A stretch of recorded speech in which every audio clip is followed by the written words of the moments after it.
Hey gang, Yuvi here.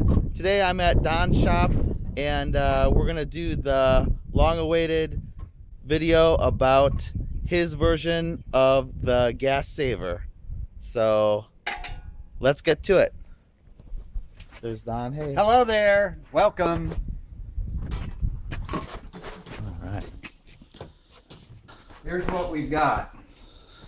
I like the mobility in my studio. I like being able to just wheel this thing around. So I have my long hose hooked up to the regulators there, and then they feed the gas valve here, and then I've got another length of lighter hose. This hose right here on the cart itself is what they refer to as a whip hose, and gives you a little bit more flexibility for cutting.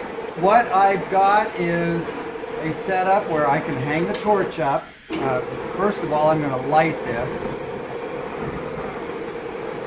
I haven't upgraded my Pilot yet. I've got to upgrade that so that it works as well as UV's does. But eventually I'll get to that.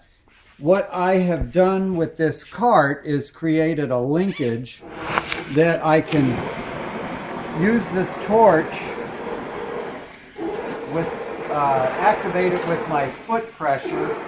And essentially what that does is we've got these push rods coming from the pedal down below so that I can relieve the pressure on the valve so that the valve will open up again. So if I'm wanting to heat up a piece of metal and have both hands free, I can just do it very easily this way. But every once in a while it will blow out, and that probably is a result of not having the pressure set exactly at an optimum place. But normally I'll use it all day long and not have that go out. It's only when you're doing a video that will happen. Yeah, and this sound that we're hearing here, this is a regulator diaphragm that's kind of messed up, so sorry about that. And I remember my dad commenting on, I had a friend that was real concerned when he built a gas forge that his regulator was making a whistling sound, and my dad said, well, as long as it's not whistling nearer my God to thee, you're okay. But I don't know. I think I need to replace that regulator. It just started recently. Yeah. And a little side tip for everyone, if your house, the water sounds loud when you're running the water in your house, that could be your regulator too, to the water pressure. Hey Don, can you talk about the adjustment so that it goes out very slowly? Okay. We have adjustments on these valves. You can actually set it with these set screws here so that the fuel gas actually doesn't go out. And the way I've got it set up, it just barely idles.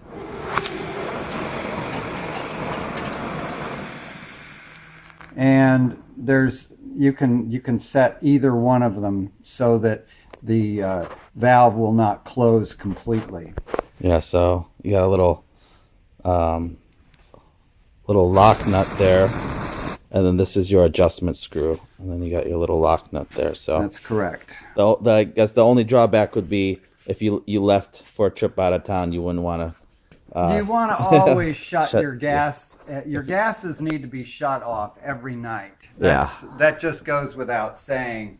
And I just think that I'm still here because I have tried to maintain some safe practices in my career. I've been at this for 45 years, and the one thing that I don't like to compromise on is safety.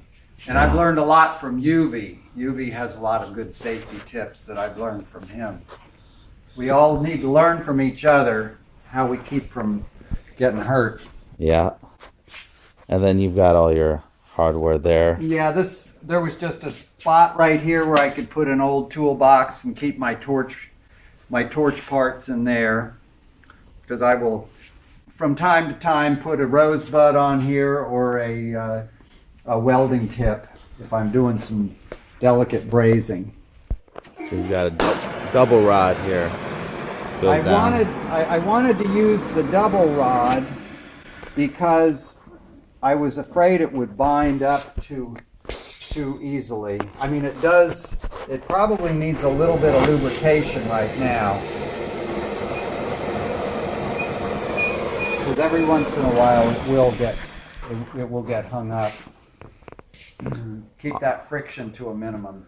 There you have it, guys. Go make it.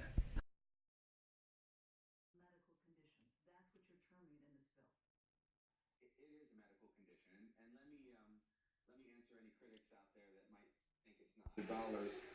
And